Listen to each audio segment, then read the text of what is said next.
Welcome to Battlespace Daily. This is episode 3 for July 1st, 2026, your daily brief on defense technology, autonomous systems, and the programs shaping American strength.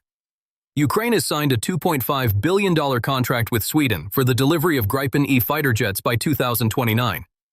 This deal marks a significant step in Kyiv's ambition to acquire up to 150 of these advanced combat aircraft, according to Swedish Minister of Defense Pål Jonson. This acquisition represents a major upgrade for Ukraine's Air Force, which has been heavily reliant on aging Soviet-era aircraft and has been pushing for Western fighter jets to counter Russian air superiority. The Gripen E, known for its advanced electronic warfare capabilities, adaptability, and relatively low operating costs, could provide Ukraine with a much-needed edge in air-to-air combat and ground attack missions. The long-term goal of 150 aircraft suggests a complete overhaul of Ukraine's air power, moving towards a modern, NATO interoperable fleet. This move also underscores the deepening military ties between Ukraine and its Western partners, as Sweden, a traditionally neutral nation, continues to provide substantial military aid and now advanced weaponry. The timeline for delivery, stretching to 2029, indicates a strategic long-term investment in Ukraine's defense capabilities, suggesting that Western nations anticipate a prolonged period of instability or conflict in the region, or at least a need for Ukraine to maintain a robust defense posture for years to come. This contract isn't just about immediate battlefield impact, but about shaping Ukraine's future as a militarily capable and sovereign nation.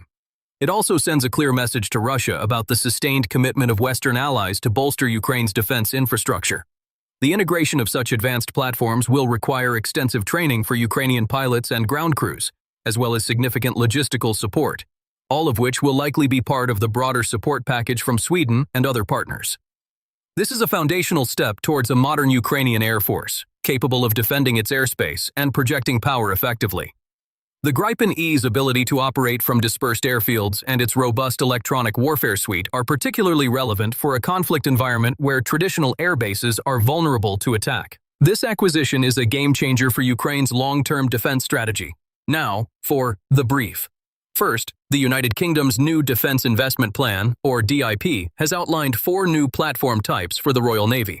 These platforms will form the backbone of the RN's new hybrid force structure and its Atlantic Fleet Operational Concept Series. This move follows the UK's Strategic Defence Review in June 2025, which detailed the evolution of the Royal Navy's capabilities. Naval News reported that this plan appears to signify a strategic shift towards a more flexible and adaptable naval force, capable of operating across a wider spectrum of missions, from high-intensity conflict to maritime security operations. The hybrid structure likely implies a mix of crewed and uncrewed systems, as well as traditional and more specialized vessels, to address diverse threats and operational requirements in the Atlantic and beyond. This is a clear signal of the UK's commitment to maintaining a robust naval presence and projecting power globally. Now, for the read. Today's top story, the $2.5 billion contract for Ukraine to acquire Gripen E fighter jets from Sweden, is a monumental development with far-reaching implications for the conflict in Ukraine and the future of European security. This isn't just another aid package. It's a strategic investment in Ukraine's long-term air defense capabilities, signaling a profound shift in how Western nations are approaching the conflict. The stated ambition to purchase up to 150 Gripen E aircraft by 2029 is particularly striking. This isn't about patching holes in an existing air force.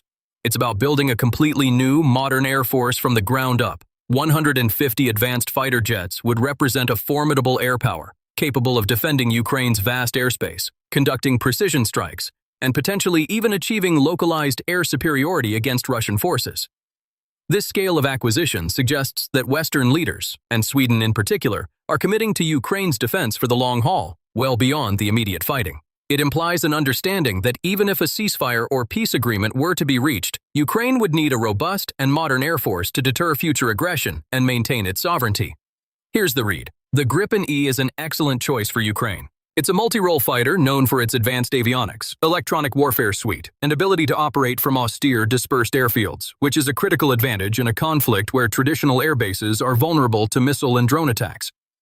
Its relatively low operating costs compared to other Western fighters also make it a sustainable option for a nation rebuilding its defense infrastructure.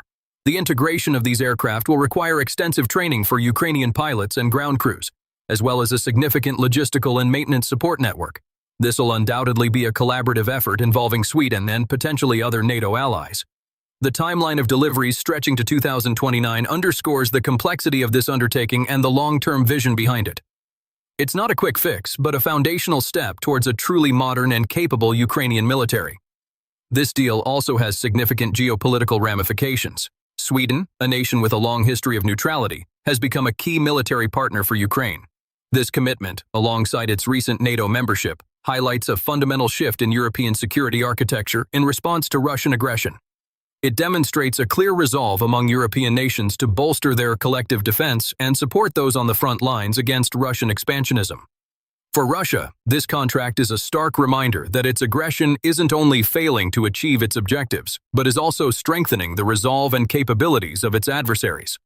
The prospect of Ukraine operating a large fleet of advanced Western fighters will undoubtedly complicate Russian military planning and force them to reassess their air superiority strategies.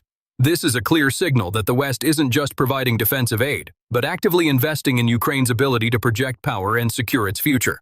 The long-term nature of this commitment suggests that the West views Ukraine's security as integral to broader European security and is willing to make substantial investments to ensure it. This is a strategic move that'll reshape the balance of power in Eastern Europe for decades to come. Moving on to follow the money and force. The United States Navy is facing a critical challenge in its submarine fleet. According to a report from 1945, the article argues that the Navy is currently wasting its best nuclear attack submarines, such as the Virginia class, on missions that could be handled by quieter, cheaper, and non-nuclear boats. The core argument is that the U.S. Navy can't build nuclear attack submarines fast enough to meet its operational demands, and by assigning these high-value assets to tasks that don't require their full capabilities, it's exacerbating a growing submarine shortage. The report suggests that a cheaper, air-independent propulsion, or AIP, submarine could fill many of these roles, freeing up the more advanced nuclear boats for critical, high-end missions. This is a debate about strategic resource allocation and the future composition of the U.S. submarine force. The Navy's refusal to build such a cheaper boat is presented as a missed opportunity to address the looming shortfall in its underwater capabilities. The article emphasizes that the issue isn't whether an AIP boat can outperform a Virginia-class submarine, but rather that the U.S. is simply running out of submarines, and a diversified approach is needed to maintain global presence and operational readiness. This highlights a significant strategic dilemma for the Navy as it balances technological superiority with fleet size and affordability. In other news, the USS Kitty Hawk, the last of its kind as a conventional aircraft carrier, has been highlighted for its historical significance. Arriving in 1961, the Kitty Hawk represented the peak of conventional carrier design, serving for 48 years from Vietnam to Iraq. However, its era was effectively ended by the advent of nuclear propulsion, which rendered oil-fired supercarriers obsolete. The Kitty Hawk perfected the supercarrier concept just before nuclear power fundamentally changed naval aviation. This story from 1945 serves as a historical marker, illustrating the rapid technological evolution in naval warfare and the constant need for adaptation in defense strategy.